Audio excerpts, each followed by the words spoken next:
हम पढ़ रहे थे transformant versus non transformant and recombinant versus non recombinant. वहीं पे मैंने आपको इंसर्शनल इनएक्टिवेशन के बारे में बताया था। ठीक है, तो सारा चीज बता चुका हूँ। एक है इंसर्शनल इनएक्टिवेशन में ही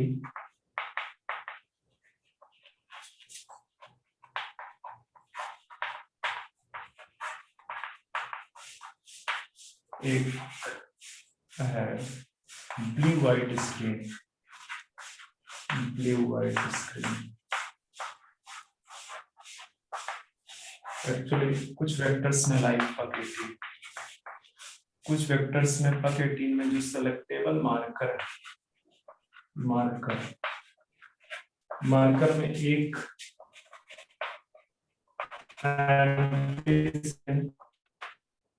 रेजिस्टेंस दी और दूसरा उसकी जगह पे एक एंजाइम है जिसको बोलते हैं बीटा गैलेक्टोसाइडेज। दूसरा एंजाइम है बीटा गैलेक्टोसाइडेज। तो एम्पिसिलिन रेजिस्टेंस यूज करते हैं फॉर ट्रांसफॉर्मेंट्स, सिलेक्शन ऑफ, यहाँ पे और सिलेक्शन ऑफ ट्रांसफॉर्मेंट्स। और जो बीटा गैलेक्टोसाइडेज है इसको यूज करते हैं for selection of recombinant.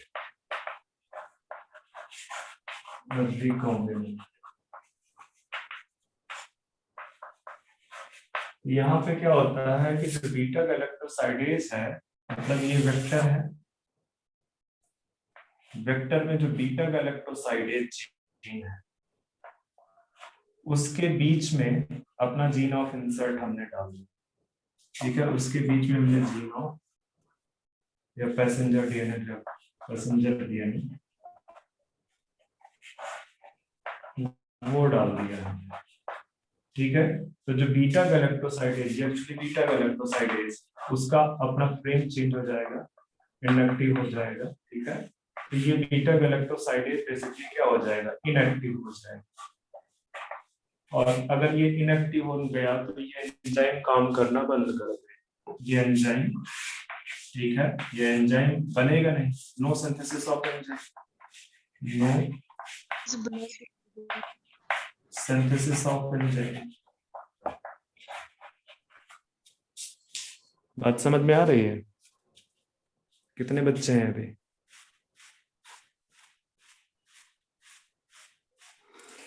Only 3। ठीक है, तो मैं बोल रहा हूं कि जो बीटा गैलेक्टोसाइडेज जीन ये है जीन, उसको इंटरप्ट किया गया, इसकी वजह से बीटा गैलेक्टोसाइड्स जो है, ये बीटा गैलेक्टोसाइडेज ये बंद हो जाएगा। और अगर बीटा गैलेक्टोसाइडेज बंद हो गया तो इसका जो सबस्ट्रेट है, इसका जो सबस्ट्रेट है, ठीक है, वो बेसिकली एक क्रोमोजेनिक सब्सटेंस, क्रोमोजेनिक, ये इस तरह से बोल सकते हो कि जो इसका सबस्ट्रेट है, मैं थोड़ा सा इधर का पार्ट इरेज करूंगा,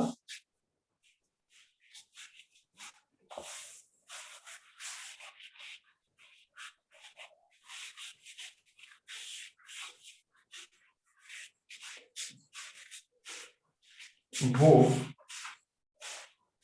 बीटा गैलेक्टोसाइडेज के एक्शन के बाद, बीटा गैलेक्टोसाइडेज के एक्शन के बाद एक कलरफुल सब्सटेंस देता है,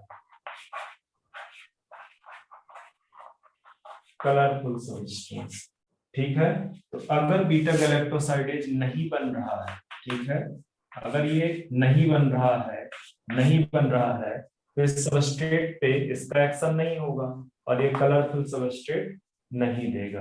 ये ब्लू कलर का, ये ब्लू जो है, ब्लू कलर का जो है प्रोडक्ट देता है, कलरफुल सब्सटेंस देता है after action of beta galactosidase on substrate of beta galactosidase. ठीक है, और सबस्ट्रेट कौन सा है? सबस्ट्रेट का नाम है एक्स गैल, एक्स गैल। एक्स गेल पे जब बीटा गैलेक्टोसाइडेज का एक्शन होता है तो कलरफुल सबस्ट्रेट देता है, ठीक है।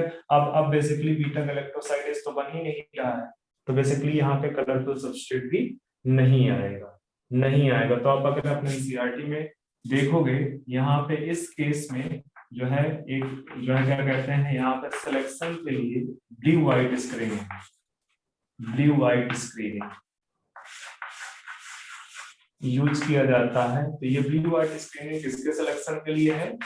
Recombinant versus non recombinant, recombinant versus non recombinant, वो बेसिकली यूज किया जाता है for the selection of recombinant versus non recombinant. तो ये ध्यान में रखना, ये ध्यान में रखना। अब आगे बढ़ते हैं, मैंने ये सारी चीजें आप खत्म कर दी हैं। अब आगे बढ़ते हैं हम कहाँ पे?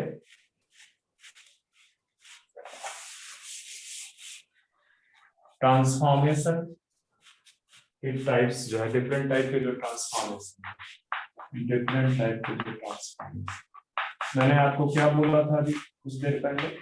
ट्रांसफॉर्मेशन क्या है? अपटेक ऑफ डीएनए, ठीक है।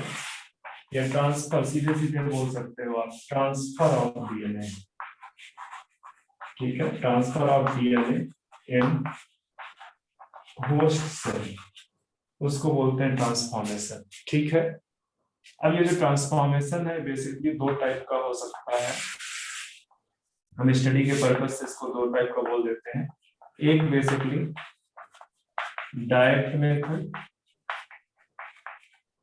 और दूसरा है indirect, indirect method. Direct method का मतलब है कि आप डायरेक्ट डीएनए को ट्रांसफर कर रहे हो होस्ट से, ठीक है। तो डायरेक्ट डीएनए मेथड में आपका जैसे इलेक्ट्रोपोरेशन, इलेक्ट्रोपोरेशन, यहाँ पे हाई वोल्टेज के थ्रू डीएनए को, हाई वोल्टेज के थ्रू डीएनए को आप जो है सेल में डालते हैं। तो इलेक्ट्रोपोरेशन यूज किया जाता है, यूज इन बैक्टीरिया, बैक्टीरियल से, बैक्टीरियल सेल्स में यूज करते हैं। इसी तरह से gene gun method, gene gun, ठीक है। तो जीन गन ये प्लांट सेल में यूज करते हैं, प्लांट सेल, ठीक है। और जीन गन में हैवी इस तरह से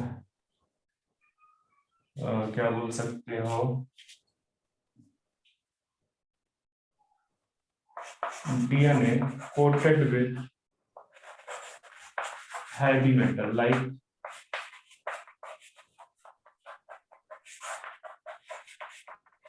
heavy metal such as gold and tungsten, gold, ठीक है, such as gold यूज की जाती है with high velocity, high velocity।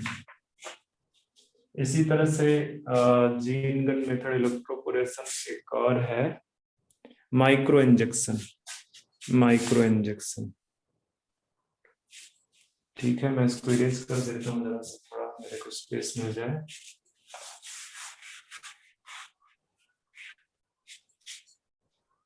Micro injection, जो माइक्रो इंजेक्शन है ये यूज किया जाता है for animal cell, direct cell है, सेल में जो है क्या कहते हैं डायरेक्ट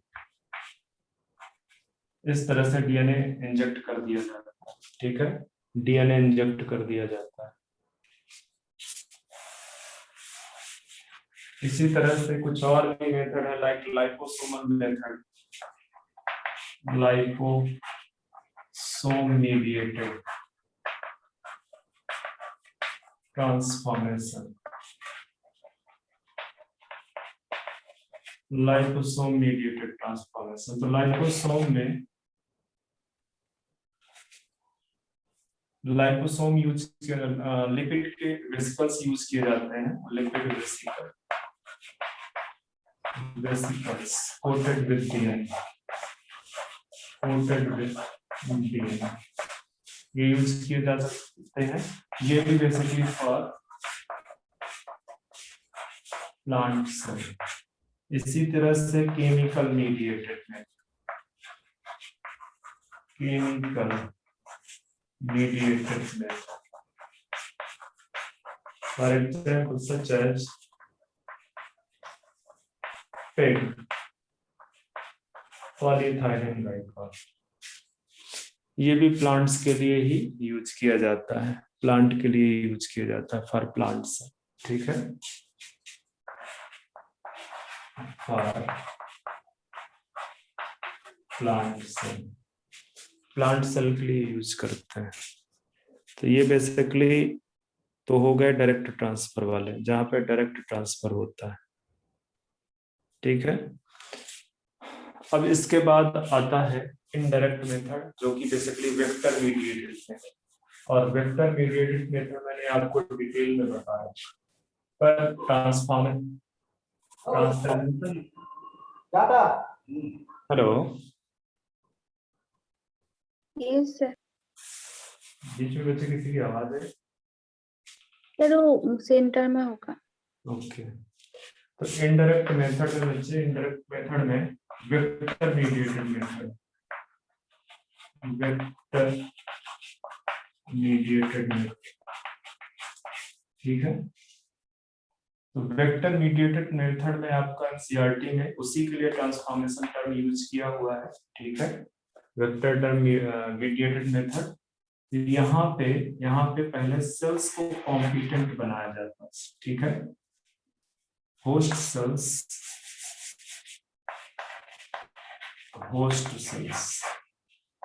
इसके पहले जितने मेथड थे उनमें डायरेक्ट आप ट्रांसफर कर रहे थे, यहाँ पे जो होस्ट सेल्स हैं इनको आप पहले कॉम्पिटेंट बनाओ। कॉम्पिटेंट का मतलब है कि इनको ये कैपेसिटी प्रोवाइड कराओगे ताकि ये डीएनए का अपटेक कर सके, ठीक है, इनको कॉम्पिटेंट बनाओगे, तो इनको कॉम्पिटेंट सेल्स बोलना स्टार्ट करो, ठीक है। अब ये कॉम्पिटेंट सेल्स कैसे बनाओगे?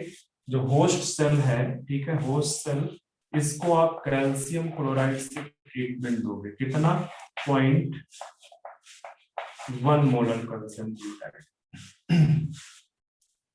इससे ट्रीटमेंट दोगे, ठीक है। ट्रीटमेंट से क्या होगा? जैसे ये सेल है, अब आपको पता है बैक्टीरियल सेल है, इसके चारों तरफ सेल वॉल होगी, रिजिड सेल वॉल, ठीक है, उसके अंदर सेल मेम्ब्रेन होगी। तो चूंकि डीएनए क्या है, डीएनए तो हाइड्रोफिलिक मॉलिक्यूल, हाइड्रोफिलिक मॉलिक्यूल, और ये मॉलिक्यूल इसको क्रॉस नहीं कर सकता है, नहीं क्रॉस कर सकता इसको, हाइड्रोफिलिक होने की वजह से सेल मेम्ब्रेन को क्रॉस नहीं कर सकता। तो इसका मतलब है कि जो होस्ट सेल है, जो होस्ट सेल है, ठीक है, उस होस्ट सेल को आप बनाओगे कॉम्पिटेंट, ठीक है। कैसे बनाओगे कॉम्पिटेंट? बाय ये इस तरह से बच्चे यहीं पे लिख दो आप 0.1 मोलर कैल्शियम क्लोराइड के साथ में ट्रीटमेंट दोगे,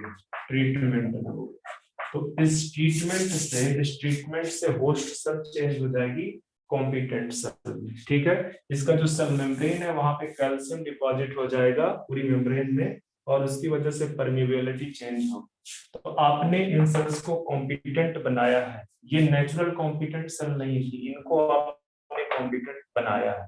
कॉम्पिटेंट का मतलब है कि जो है, जो अपटेक ऑफ द डीएनए की एबिलिटी है उसको आपने बहुत ज्यादा एनहांस करने की कोशिश की, ठीक है। अपटेक ऑफ डीएनए की जो कैपेबिलिटी है, ठीक है, capability of Uptake of DNA, आपने क्या किया? उसको इंक्रीज किया कॉम्पिटेंट सेल्स में। अब कॉम्पिटेंट सेल्स को में ट्रांसफॉर्मेशन करनी है, मतलब रिकॉम्बिनेंट डीएनए को क्या करना है? इंट्रोड्यूस करना है। तो ट्रांसफॉर्मेशन के लिए ट्रांसफॉर्मेशन करना है, तो ट्रांसफॉर्मेशन में स्टेप्स हैं, ट्रांसफॉर्मेशन में स्टेप्स, ठीक है, या यहाँ पे बच्चे इसी को एरो यहाँ पे लगाओ। ठीक है, ट्रांसफॉर्मेशन में स्टेप है। पहला स्टेप क्या है कि इंक्यूबेट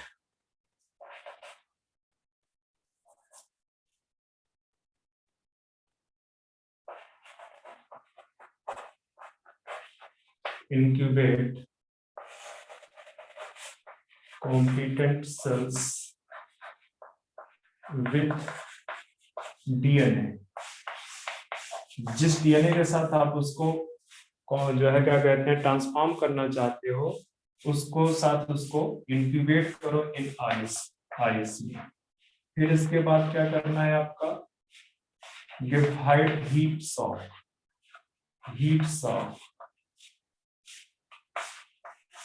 इन सेल्स को, ये जो कॉम्पिटेंट सेल्स है इनको आप हीट्स ऑफ दोगे और कितनी देर के लिए,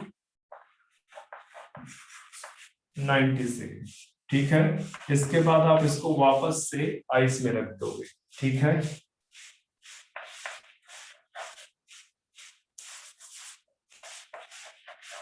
keep the competent cell back, competent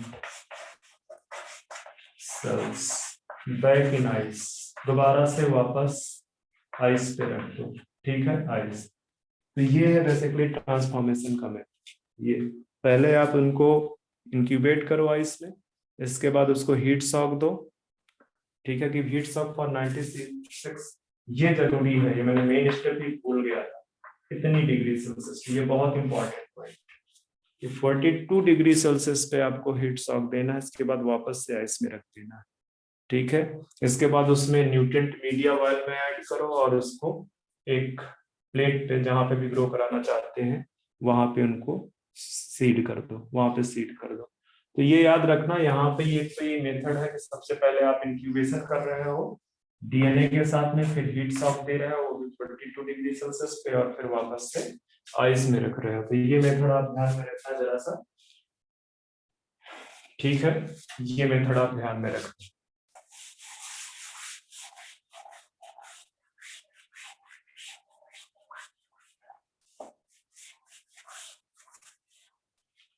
तो अब आगे चलते हैं steps involve in formation of recombinant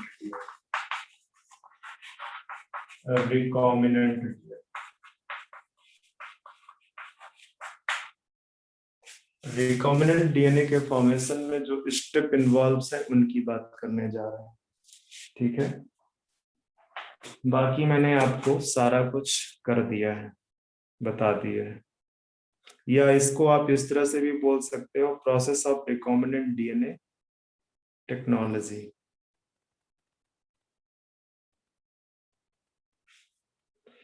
अच्छा, एक एडिशन कर लो, जहां पे मैंने जीन गन मेथड लिखाया है, जीन गन मेथड, उसको बायोलिस्टिक भी बोलते हैं, बायोलिस्टिक मेथड। ठीक है, तो एनसीईआरटी में दिया है, इसलिए इसको आप लिख लो, जीन गन मेथड या बायोलिस्टिक मेथड। वहां पे मैंने सिर्फ एक ही हैवी मेटल लिखाई है, गोल्ड, उसमें एक और लिखा हुआ है टंगस्टन।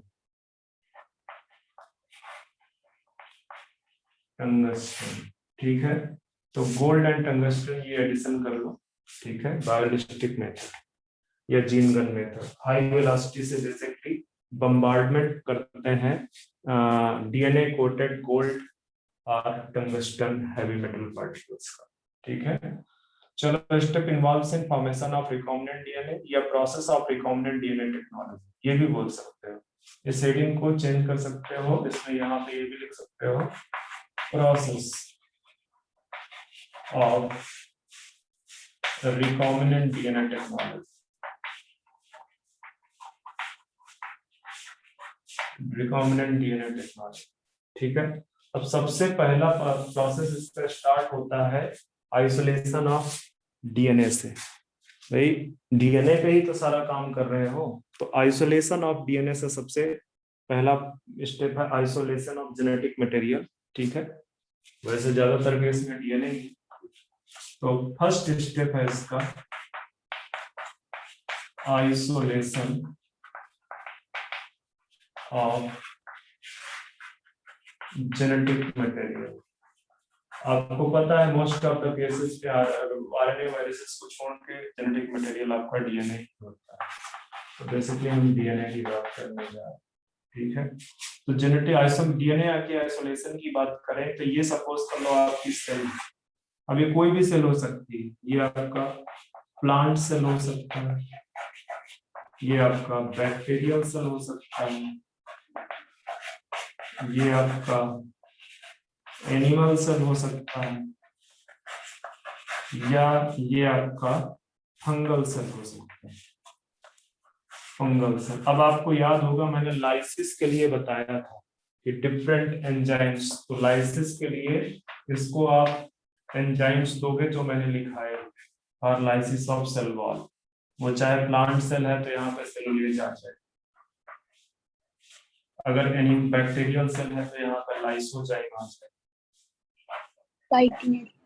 ठीक है।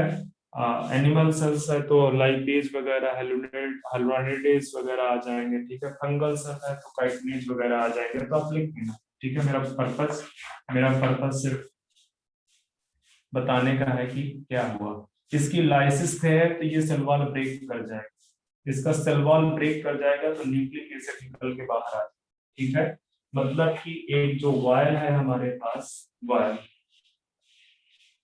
इस पे आपने सेल को रप्चर किया। अब सेल को रप्चर किया तो यहाँ पे आपको इस तरह से मिल जाएगा। अब इसको सेंट्रीफ्यूज करेंगे तो दो पार्ट आ जाएंगे, इसका सेंट्रीफ्यूज करेंगे आप, सेंट्रीफ्यूज में सेपरेशन करते हो, ठीक है।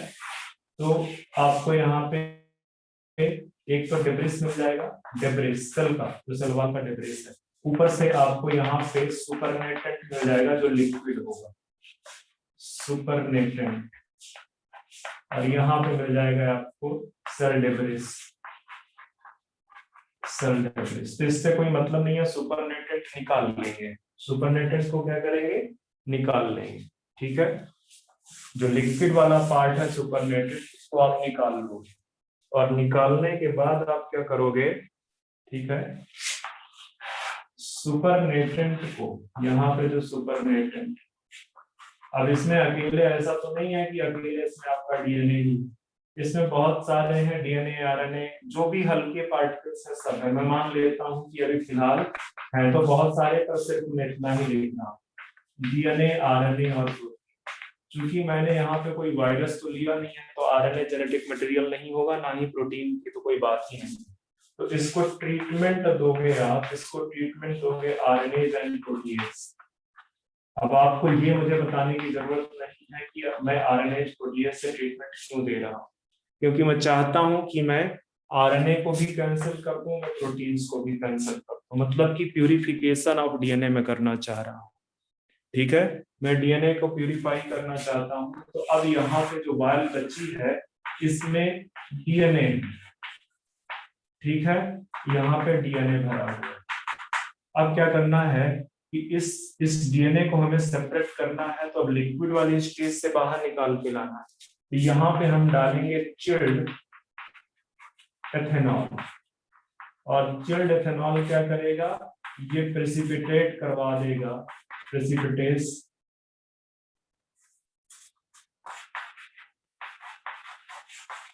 ये प्रेसिपिटेशन करवा देगा किसका, डीएनए का। प्रेसिपिटेशन का मतलब है कि डीएनए आपका इस वायल में यहाँ पे बैठ जाएगा, यहाँ पे, बाकी ऊपर से जो है एथेनॉल वगैरह सोल्यूशन वाला पार्ट होगा। इसको ड्रेन करोगे, ठीक है, इसको ड्रेन आउट करोगे, ड्रेन आउट करोगे। अब आपके पास में सिर्फ क्या बचा है, यहाँ पे वॉल से लगा हुआ डीएनए, ठीक है, डीएनए लगा हुआ है। और इसमें अब आप इसमें एडिशन करोगे सॉल्वेंट का, एडिशन ऑफ सॉल्वेंट। तो मैं सॉल्वेंट नहीं लिख रहा हूँ, मैं सीधे लिख दे रहा हूँ एडिशन ऑफ वाटर और बफर, और ये आपका तैयार हो गया डीएनए, ये आपका डीएनए तैयार हो गया। तो दो इंपॉर्टेंट स्टेप है इसमें, या एक ही इंपॉर्टेंट स्टेप है ये basic, DNA precipitation of DNA के लिए हम क्या यूज करते हैं, चिल्ड एथेनॉल, एक बार पूछा जा चुका है, एक बार पूछा जा चुका है। तो ये तो हुआ आपका आइसोलेशन ऑफ जेनेटिक मटेरियल जो कि डीएनए है, ठीक है, जो कि डीएनए है। तो डीएनए को किससे प्रेसिपिटेट करते हैं? By addition of chilled ethanol.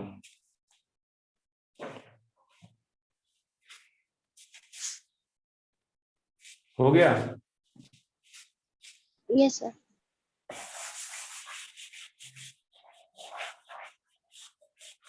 आपके एनसीईआरटी में डायरेक्ट थ्योरेटिकल लिखा हुआ, कोई पिक्चर वगैरह वहां नहीं बना है।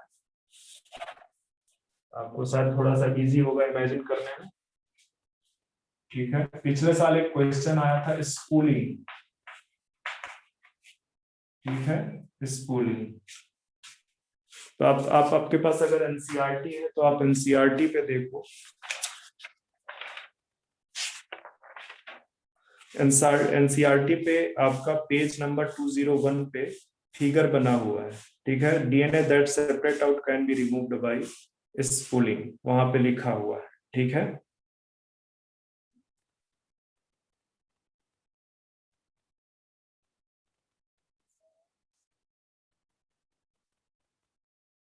तो बेसिकली अगर स्पूलिंग लिख के आता है तो आप सीधे बोलना कि this is the separation of DNA. Actually इतना ही आपके एनसीईआरटी, इतना ही क्वेश्चन में पूछा गया, तो मैं एक्स्ट्रा लिख रहा हूँ भाई, ग्लास रॉड, ठीक है। स्पूलिंग पूछा गया है पिछले साल, ध्यान में रखना, ठीक है। अब अगर आपके पास में प्योर फॉर्म में आपके पास आ गया है जेनेटिक मटेरियल डीएनए, तो अब आप क्या करोगे? आप जो है क्या कहते हैं, उसको स्पेसिफिक कट दोगे, ठीक है, कट दोगे किस रेस्ट्रिक्शन एंडोन्यूक्लियस। तो लिख दो specific cut by restriction endonuclease treatment, restriction endonuclease treatment से आप क्या करोगे? स्पेसिफिक कट दोगे, स्पेसिफिक कट, ठीक है, किसको? डीएनए को। तो अब आपके पास में क्या क्या है? आपके पास में वेक्टर है और आपके पास में पैसेंजर डीएनए, ठीक है। सेम ट्रीटमेंट देना है, तो यहाँ पे सेम रिस्ट्रिक्शन एंजाइम होगा, same restriction endonuclease. For example मैं यहाँ पे लिख देता हूँ एग्जांपल के लिए, यहाँ लेट्स से डायमेंशनल, दोनों को सेम से कट करना, सेम, ठीक है। और सेम से कट करोगे तो जैसे मैं वेक्टर ये बना दूं, ये वेक्टर है, ये आपका पैसेंजर डीएनए है, तो ये आपका ओपन हो जाएगा और इसमें भी कहीं कहीं से पर्टिकुलर कट लगेंगे, ठीक है। तो ये भी आपका आ गया, ठीक है। अब ये जो प्रोग्रेशन है बेसिकली, ठीक है, ये चीज तो आपको समझ में आ गई कि कट ऐसे हो रहा है, कट ऐसे हो रहा है। अब प्रोग्रेशन या ये बोलो कि कैसे पता चलेगा कि डाइजेशन कंप्लीट हुआ कि नहीं। ये सारे के सारे जो मॉलिक्यूल्स है, जरूरी है कट करना, कंप्लीट कट। जितने भी मॉलिक्यूल है, सपोज करो 100 मॉलिक्यूल है, तो 100 का डाइजेशन होना, 100 का कट होना जरूरी है, अदरवाइज वो हिंडर करेगा प्रोसेस, ठीक है। तो जो प्रोग्रेशन है रिस्ट्रिक्शन एंडोन्यूक्लियस ट्रीटमेंट का, ठीक है। रिस्ट्रिक्शन एंडोन्यूक्लियस ट्रीटमेंट का जो प्रोग्रेशन है कैन बी चेक। कैसे चेक कर सकते हो? By agarose gel electrophoresis, agarose gel electrophoresis, इससे आप पता लगा सकते हैं। अगर तो डाइजेशन कंप्लीट है, डाइजेशन कंप्लीट है तो बेसिकली हम नेक्स्ट स्टेप पे जाएंगे, ठीक है। तो स्पेसिफिक कट या cutting of DNA at specific location, ये भी क्वेश्चन पूछ सकता है कि आप डीएनए को स्पेसिफिक लोकेशन से कट करना चाहते हो कैसे कट करोगे, ठीक है।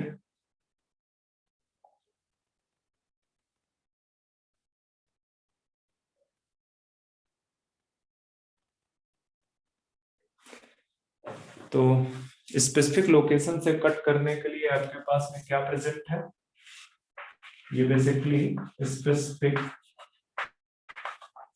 लोकेशन पे कट करेगा, स्पेसिफिक लोकेशन पे कट करेगा, ध्यान रखना। अच्छा, ये जो आपके पास में आ गए हैं ये दोनों, अब इन दोनों को आप ट्रीटमेंट दोगे, इन दोनों को आप ट्रीटमेंट दोगे। कौन सा ट्रीटमेंट? लाइगेज, मैंने पहले बताया था कि जोड़ने का काम करता है, ये जोड़ने का काम। तो ये बन गया आपका, ये बन गया, ये रिकॉम्बिनेंट डीएनए बन गया आपके पास में, लाइगेज के एडिशन से रिकॉम्बिनेंट डीएनए बन गया। अब यहाँ पे दो टेक्निक पहले देख लो फिर आगे बढ़ेंगे, हमको पढ़ने की जरूरत है। दो टेक्निक यहाँ पे, एक का नाम लिया है ग्रोथ जेल इलेक्ट्रोफोरेसिस,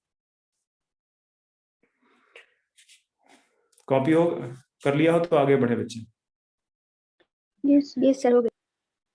ठीक है, तो हम पहले ग्रोथ जेल इलेक्ट्रोफोरेसिस पढ़ते हैं। Growth gel electrophoresis,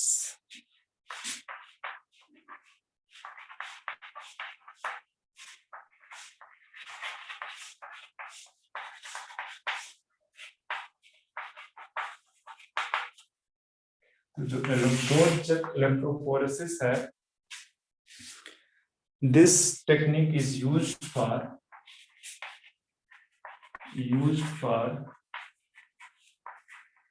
separation of charge particle। ध्यान रखना, चार्ज पार्टिकल के सेपरेशन में यूज किया जाता है, ठीक है। Charge particle such as DNA, RNA, ठीक है। इस तरह से प्रिंसिपल इसका है, इसका जो प्रिंसिपल है that is based on sieving effect,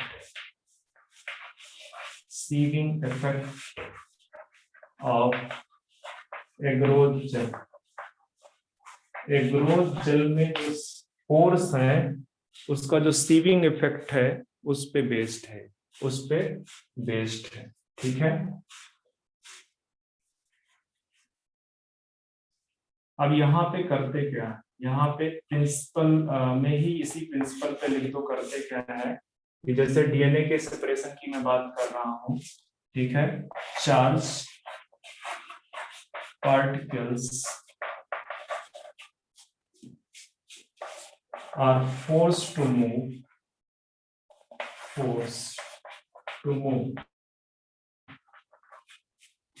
from cathode to anode। अब चूंकि मैं चार्ज पार्टिकल्स में मैं मान के चल रहा हूं कि ये डीएनए, तो डीएनए बच्चे कैसा होता है, निगेटिवली चार्ज। तो ये कैथोड टू एनोड, ये जो चीज लिख रहा हूँ यहाँ पे चार्ज पार्टिकल इन ब्रैकेट आप इसको मेंशन कर लो, ठीक है। मैं डीएनए की बात कर रहा हूँ। Are forced to move cathode to electrode, sorry cathode to anode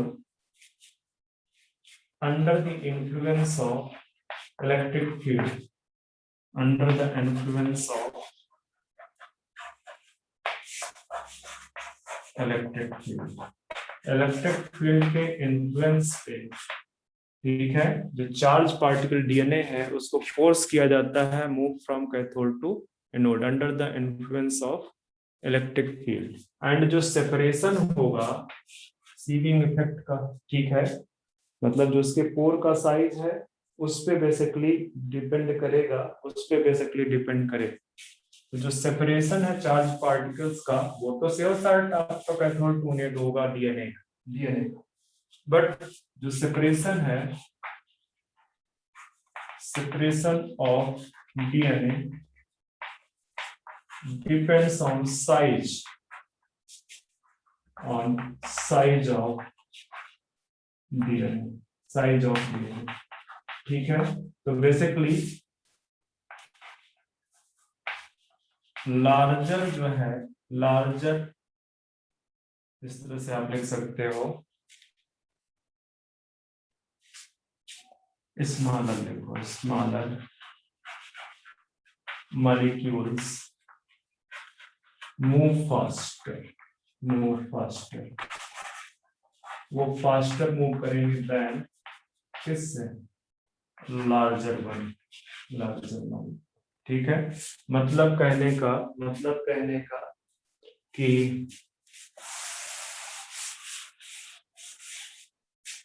ये आपके पास में एग्रोथ जेल है। एग्रोथ जेल में क्रिएट किए जाते हैं डीएनए लोड करने के लिए इस तरह से वेल, जो कि बिल्कुल एग्जैक्ट इक्वल साइज के होते हैं, इक्वल साइज। ठीक है, ये जो वेल्स हैं ये होंगे इक्वल साइज। इधर आपका कैथोड है और इधर की तरफ आपका एनोड है। ठीक है, आपने यहाँ पे सैंपल लोड कर रखा होगा, तो बेसिकली माइग्रेशन होगा इस तरह से बैंड्स, इस तरह से माइग्रेशन होगा। ठीक है, बेस्ड ऑन देयर साइज। तो अगर इस तरह का पिक्चर आता है और आपसे पूछे कि ये ए है, ये बी है, ये सी है और ये डी है, आप इनको साइज के डिफरेंट साइज के उसमें ऑर्डर में अरेंज कर दो, तो सी विल बी स्मॉलेस्ट। ठीक है, सी सबसे छोटा होगा, फिर बी, फिर ए और सबसे बड़ा क्या होगा, डी। इस तरह से भी क्वेश्चन पूछा जा सकता है। ठीक है, दूसरा, ये जो एग्रोथ जेल है वो क्या है, बेसिकली मैट्रिक्स का काम कर रहे हैं। एग्रोथ जेल किसका काम कर रही है, मैट्रिक्स का। ठीक है, इसी मैट्रिक्स में जो है पोर्स बनते हैं जिनका सीविंग इफेक्ट जो है सेपरेशन ऑफ डीएनए का प्रिंसिपल है। तो ये जो एग्रोज है, ये एग्रोज बेसिकली है क्या, पॉलीमर है ऑफ कार्बोहाइड्रेट का ये पॉलीमर। और ये मैं आपको पहले भी बता चुका हूँ कि आइसोलेटेड, ये कहाँ से आइसोलेट होता है, आइसोलेटेड फ्रॉम सीवीड्स। एनसीईआरटी में इस तरह से लिखा है, पूछे जाने के चांस इस तरह से है, नो डाउट। ग्रेसिलेरिया जो रेड एल्गी है, ठीक है, रेड एल्गी, वहां से आइसोलेट करते हो, उनको बोलते हैं सीवीड्स। तो इस तरह से आने के चांसेस ज्यादा है। ठीक है, अब जब रन करवा चुके हो, रन करवाने के बाद आप जो है इसको विजुलाइज कैसे करोगे, डीएनए तो दिखता नहीं है, डीएनए नहीं दिखता है। ठीक है, तो विजुलाइज करने के लिए स्टेनिंग करना पड़ेगा। हाँ, for visualisation of DNA RNA जो भी, ठीक है, आप स्टेन करोगे इसको, स्टेन विद इथीरियम ब्रोमाइड। अब ये मैं जो इथीरियम ब्रोमाइड याद रखना, शार्ट में लिखा है ETBR, इसको बोलते हैं, फुल नेम है इथीरियम ब्रोमाइड। ठीक है, और इसके बाद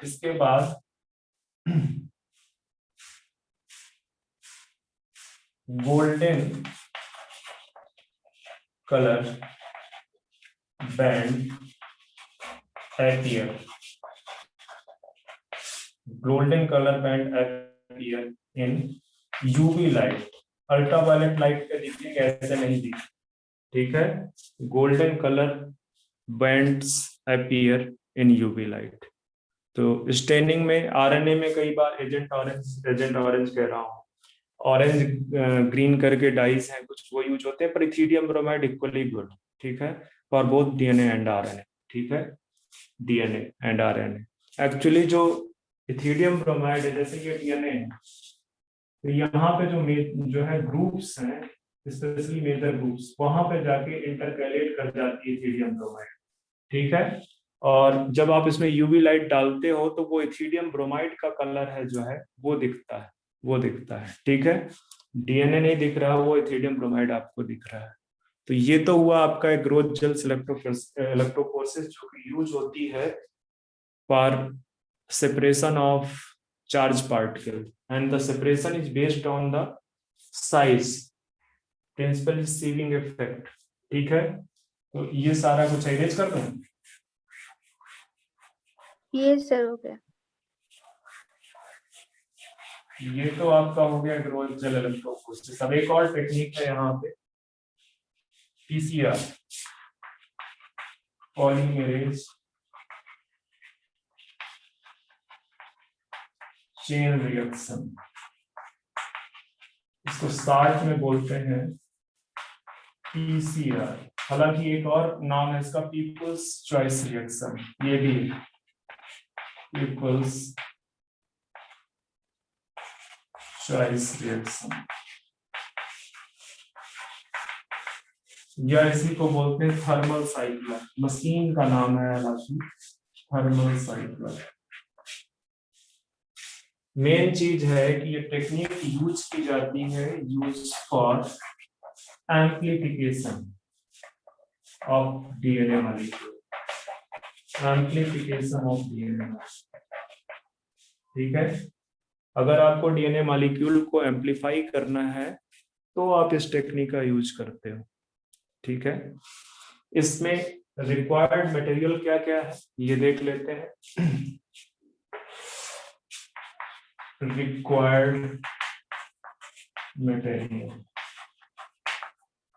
तो रिक्वायर्ड मटेरियल्स में बफर बहुत जरूरी है। ठीक है, बफर। इसके बाद आपको H2O की नीड होगी, आपको एंजाइम की नीड होगी जो कि होगा टैग पॉलीमरेज। टैग पॉलीमरेज आपको पता है कि कहां से निकलता है, एक बैक्टीरिया है जो कि हॉट स्प्रिंग्स में रहता है जिसको बोलते हैं थर्मस तो थर्मस एक्वाटिकस। एक्वाटिकस।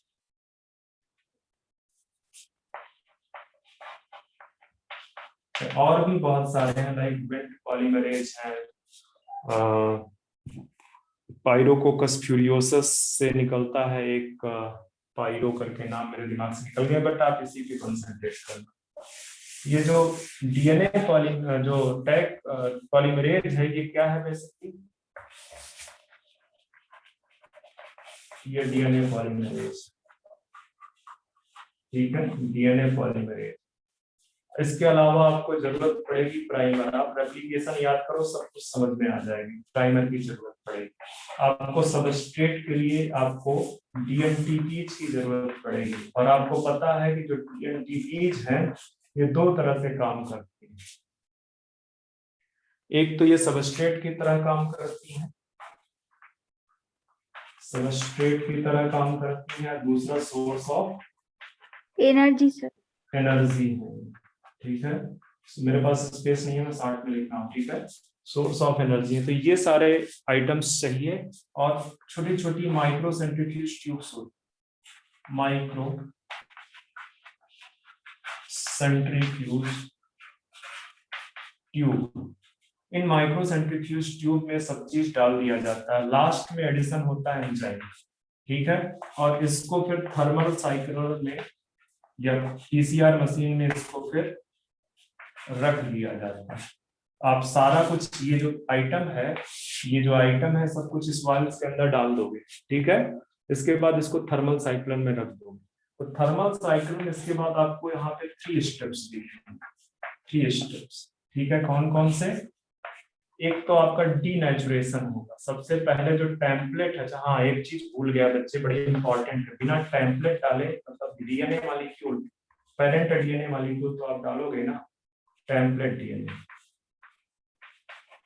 भाई कुछ तो दोगे ना उसको, जिससे जिससे बनाना है, जिससे डीएनए बनाना है वो तो दोगे यस ना सर। उसके। ठीक है, तो ये सब आप इसमें डालोगे।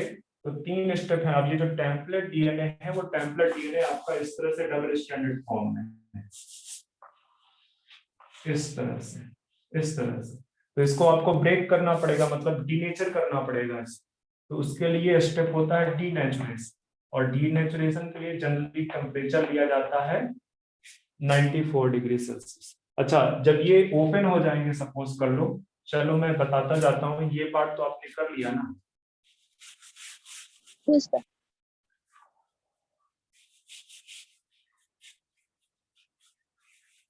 इसको हटा देते हैं, ऊपर कर देता हूँ। ये आपका parent DNA, template DNA, template DNA. तो टेम्पलेट डीएनए को आप दे रहे हो क्या, डीनेचुरेशन कितने डिग्री सेल्सियस पे, 90 डिग्री सेल्सियस पे। तो ये बेसिकली क्या हो जाएंगे, ये सेपरेट हो जाएंगे। अब याद रखना ये 3 प्राइम, ये 5 प्राइम, ये 3 प्राइम, ये 5 प्राइम, ठीक है। ये 3 प्राइम है, ये 5 प्राइम है, ये 5 प्राइम है, ये 3 प्राइम। अब इसके बाद नेक्स्ट स्टेप होगा बच्चे एनीलिंग का। एनीलिंग क्या होगी, प्राइमर्स, ठीक है। तो एनीलिंग होती है 50 to 55 degree Celsius, generally 55 degree Celsius लिख देते हैं, ठीक है। तो यहाँ पे नेक्स्ट स्टेप हो गया एनीलिंग। कितना टेम्परेचर होगा, 55 डिग्री सेल्सियस, ठीक है। 55 डिग्री सेल्सियस पे एनीलिंग किसका करना है, प्राइमर्स का, क्योंकि इस वायल में तो प्राइमर्स ही पड़े हुए हैं ना। अगर आपको याद है रेप्लिकेशन तभी ये समझ में आएगी, और नहीं याद है तो बच्चे मैं गारंटी नहीं लेता, यहाँ पे बाइंडिंग हो जाएगी प्राइमर की, जो प्राइमर पड़े हैं, ठीक है। ये 3 प्राइम, तो ये 5 प्राइम, ये 5 सर प्राइम। आपका आवाज नहीं आ रहा है। मेरी आवाज नहीं आ रही है? यस सर आ रहा है। हाँ सर अभी आ रहा है। बच्चे आपका इंटरनेट प्रॉब्लम कर रहा है, उसके लिए मैं कुछ नहीं कर पाऊंगा बच्चे। हाँ सर थोड़ा काट रहा है। चलो जो भी है बच्चे, देखना इसको। अभी आ रही कि नहीं? मैं तो बीच में बोलना ही बंद कर दिया था ना मैंने। आ रही कि नहीं मेरी हाँ आवाज? सर आ रहा है। ये आपका प्राइमर इस तरह से अटैच हो जाएगा, और डायरेक्शन तो आपको पता ही है। अब जो टैग पॉलीमरेज है वो बेसिकली आगे बढ़ता जाएगा, इस तरफ भी ऐसे बढ़ता चला जाएगा, ठीक है। तो अभी तो एनीलिंग एनीलिंग एनीलिंग क्या है, एनीलिंग क्या है बेसिकली मैं ऊपर लिख देता हूँ यहाँ पे एनीलिंग, या यहाँ पे ही लिख देता हूँ कि एनीलिंग है binding of primer, binding of primer किसके साथ, with template DNA, with template DNA, DNA के टेम्पलेट के साथ जो बाइंडिंग है उसको बोल रहे हैं। टाइम कितना हुआ बच्चे, 4:48, ठीक है। सर 4:49। तो बात समझ में आई कि एनीलिंग क्या है, एनीलिंग में क्या हो रहा है? Yes sir. Yes sir. अरे क्या हो रहा है एनीलिंग में, यस सर थोड़ी पूछना है, बोलना है। बाइंडिंग है, बाइंड कर रहा है प्राइमर, प्राइमर चूंकि कॉम्प्लीमेंट्री होता है किसके, अपने टेम्पलेट के साथ। मैंने आपको बताया था ना कि DNA polymerase doesn't have capability to initiate the DNA initiate the replication process, it can only elongate the DNA. नहीं बच्चा आपको कुछ याद नहीं है, मुझे पता है ना, इससे पूछ लो तुम अपनी स्टोरी। तो binding of primer with template DNA, ठीक है, ये एनीलिंग है। अब एनीलिंग करने के बाद जो है क्या होगा, एक्सटेंशन का प्रोसेस है। एक्सटेंशन क्या है, इलोंगेशन, और एक्सटेंशन होता है 72 degree Celsius temperature, and this 72 degree Celsius temperature is optimum temperature for Taq polymerase. Taq polymerase का जो ऑप्टिमम टेम्परेचर है वो ये है 72 डिग्री सेल्सियस। तो denaturation, annealing and extension, there are 3 step in PCR, ठीक है। पीसीआर में 3 स्टेप्स हैं। तो अब मैं ये, अगर इधर वाला पार्ट आपने पूरा कॉपी कर लिया है तो मुझे स्पेस चाहिए, मैं इरेज करूंगा। Yes sir.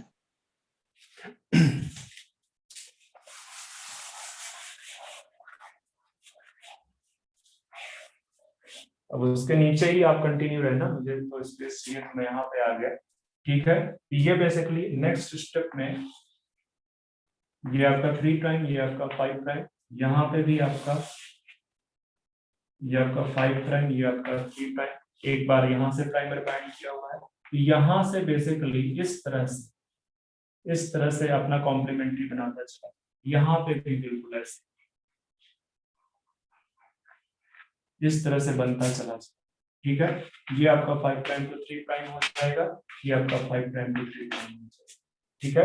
तो इस तरह से बेसिकली एक पेरेंट मॉलिक्यूल जो था उसने सेपरेट किया, ठीक है, और ये हुआ। तो ये वाला जो एनीलिंग के आगे वाला जो स्टेप है, दिस इज द एक्सटेंशन। और मैंने आपको पहले ही बताया एक्सटेंशन के लिए आप बेस्ट टेम्परेचर है 72 डिग्री सेल्सियस। ये सब स्टेप पूछे जाने वाले हैं, तो दो पेरेंट मॉलिक्यूल आपके सामने है, मतलब दो मॉलिक्यूल डॉटर स्ट्रैंड, ये तो अभी हाइब्रिड बना गया, ठीक है, हाइब्रिड, ठीक है। तो ये बेसिकली, और यहाँ पे इस तरह की नंबर ऑफ साइकिल्स होती है, मतलब आपके पास में जो डीनेचुरेशन, जो एनीलिंग एक्सटेंशन है, ठीक है, इसकी 30 साइकिल्स रन की जाएंगी। तो 30 साइकिल रन करने पे आपके पास बिलियंस ऑफ कॉपीज होंगी इसकी, ऑफ डीएनए की, ठीक है। अगर आपसे कोई पूछे कि नंबर ऑफ कॉपी या number of molecule of DNA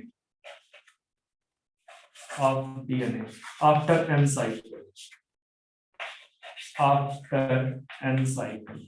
N cycle के बाद आप बता दो कितना है, तो आप बोलोगे ये होगा 2 की पावर n, 2 की पावर n, मतलब 6 साइकिल चला है तो 2 की पावर 6, ठीक है, 2 की पावर 6। तो ये पॉलीमरेज चेन रिएक्शन क्यों यूज करते हैं? फॉर एम्प्लीफिकेशन, मतलब बहुत सारी कॉपियां तैयार करने के लिए डीएनए मॉलिक्यूल, ठीक है। आपके पास सपोज सैंपल सिर्फ 2 कॉपी, एक कॉपी, तो एक कॉपी से 30 साइकिल के बाद आपके पास 1 बिलियन कॉपीज हो जाएंगी, अप्रोक्सीमेटली 1 बिलियन कॉपी हो जाएगी। तो ये है आपका पॉलीमरेज चेन रिएक्शन। कोई डाउट है क्या?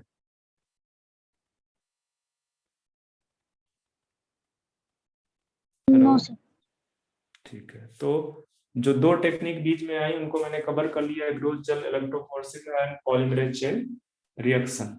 अब हम वापस से आते हैं कहाँ पे, मैंने आपको बताया था कि cutting of DNA at specific location मैंने कवर करवा दिया था, ठीक है। अब चलते हैं insertion of recombinant DNA into the host cell, ठीक है। तो ये insertion of recombinant DNA into the host cell में पहले ही पढ़ा चुका हूँ। जो ट्रांसफॉर्मेशन है, वेक्टर मीडिएटेड ट्रांसफॉर्मेशन या डायरेक्ट ट्रांसफॉर्मेशन, वो सब क्या है? यही तो है, यही तो है। तो मैं बस स्टेप लिखाऊंगा, और क्योंकि आपको मैं पढ़ा चुका हूँ तो ध्यान में रखना। तो ये जो फोर्थ स्टेप है, थर्ड है कि फोर्थ है? फोर्थ, वो क्या है? इंसर्शन। आपके पास, आप देखो, टेक्निक से पहले मैंने रिकॉम्बिनेंट डीएनए का फॉर्मेशन करवा दिया, तो क्या होगा?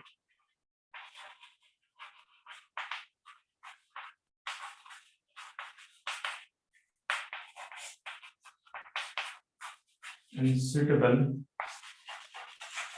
host,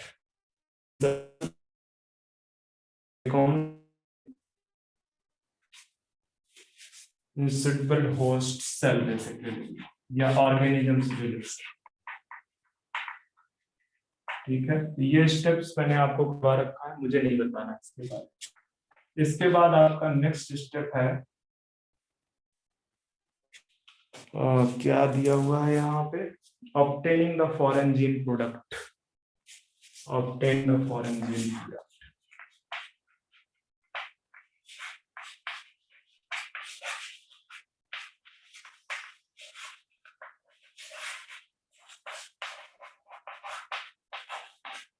ठीक है, इसको पढ़ना पड़ेगा, इसको हमें पढ़ना पड़ेगा, ठीक है। तो अभी टाइम कितना हुआ बच्चे, मुझे बता दो, क्योंकि टाइम भी ऑलमोस्ट होने वाला होगा। तो ये इसमें फर्मेंटर के बारे में, 55। फर्मेंटर के बारे में एक्चुअली में पढ़ना है इसको।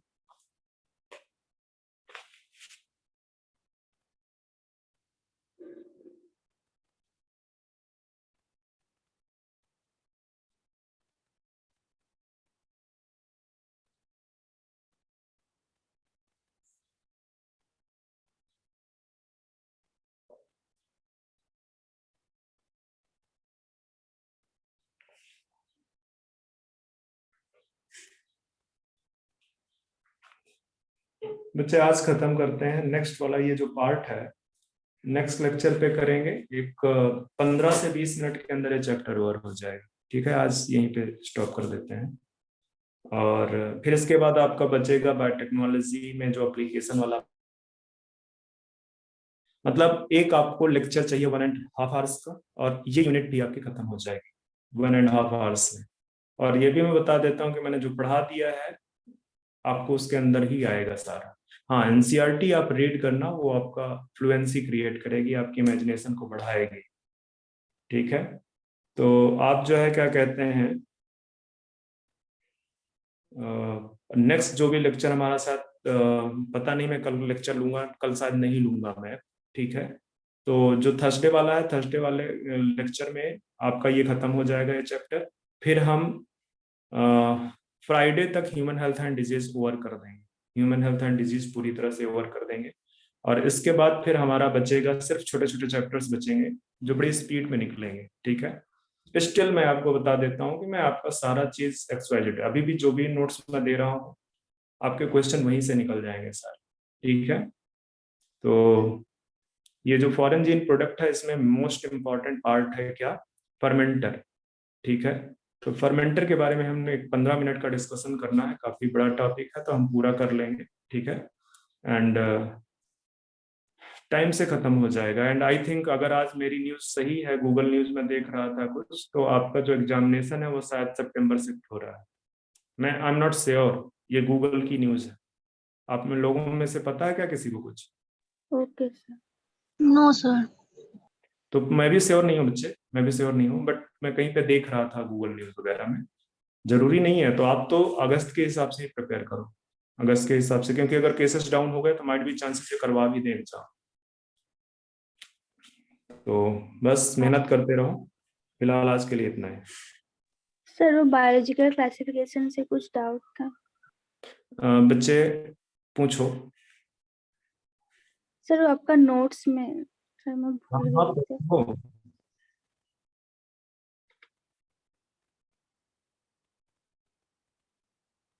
या तो ऐसा करना, अगर अभी नोट्स नहीं है सामने आपके, हाँ सर है। बोलो क्या डाउट है बच्चे, रीड सर करो वो स्टेटमेंट, मुझे समझ में आ जाएगा।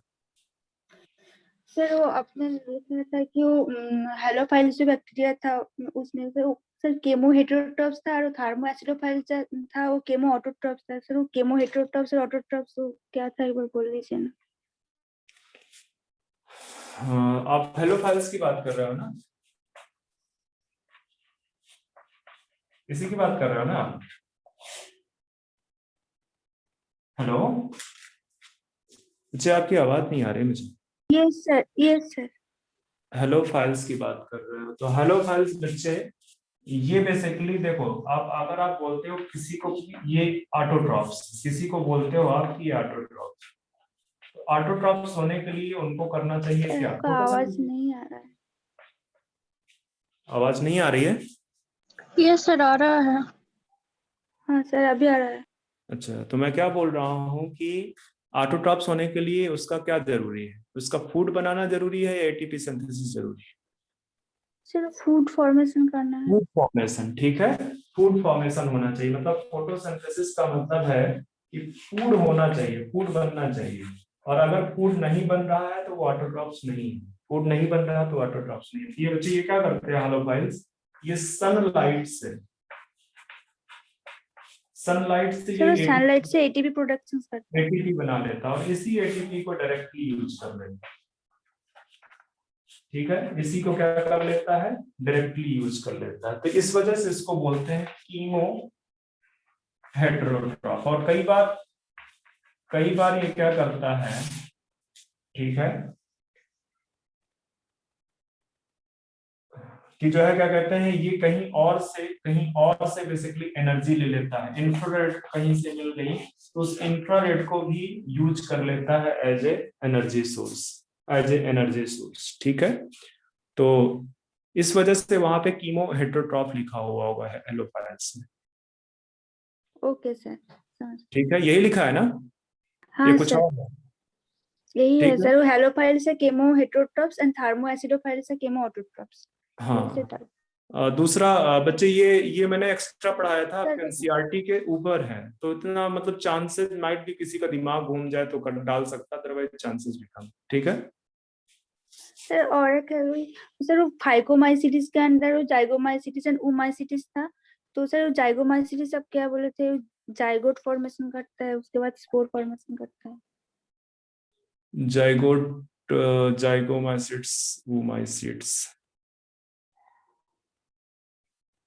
मुझे मेरे दिमाग में नहीं है, मैं आपको मैसेज कर दूंगा। क्वेश्चन मैंने ले लिया है, ठीक है।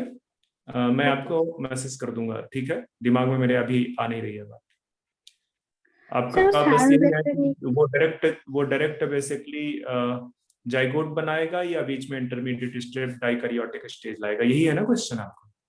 हाँ सर वो आपने क्या बोला था कि सर जाइगोमाइसिस जाइगोस्पोर फॉर्मेशन करता है, वो जाइगोट से फॉर्मेशन होता है सर, वो पार्ट भूल गया। अच्छा अच्छा अच्छा अच्छा। देखो, जब फ्यूजन होगा बेसिकली एक पॉजिटिव स्ट्रैंड एंड नेगेटिव जो है हाइफे का, ठीक है। तो सपोज कर लो ये वाला है, ये वाला, ठीक है। तो यहाँ से इनका फ्यूजन हुआ तो यहाँ पे बनेगा आपका जाइगोट। अब इस जाइगोट के ऊपर एक बहुत थिक सी वॉल डेवलप हो जाएगी, थिक वॉल, ठीक है, जो इसको रेजिस्टेंस प्रोवाइड करेगी।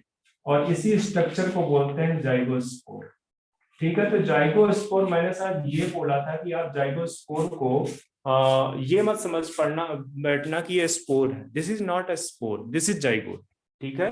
ये स्पोर नहीं है, ये क्या है, ये जाइगोट है।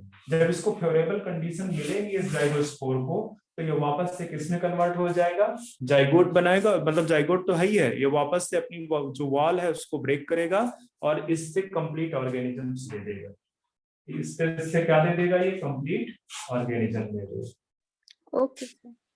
ठीक है। तो वो एक्चुअली जाइगोस्पोर, वो जाइगोट है, वो स्पोर नहीं है। उसके ऊपर एक थिक वॉल डेवलप हो जाती है जो उसको रेजिस्टेंस प्रोवाइड करती है, ठीक है, एडवर्स कंडीशन में, ठीक है। तो ये चीज है, जबकि उस स्पोर में ऐसा कुछ नहीं है। ओके। और सर वो साइनोबैक्टीरिया उसको ब्लू ग्रीन एल्गी बोलता है क्या? हाँ, साइनोबैक्टीरिया को ब्लू ग्रीन एल्गी बोलते हैं, इसमें क्या है? Okay sir. हाँ सर हो गया ये। ठीक है।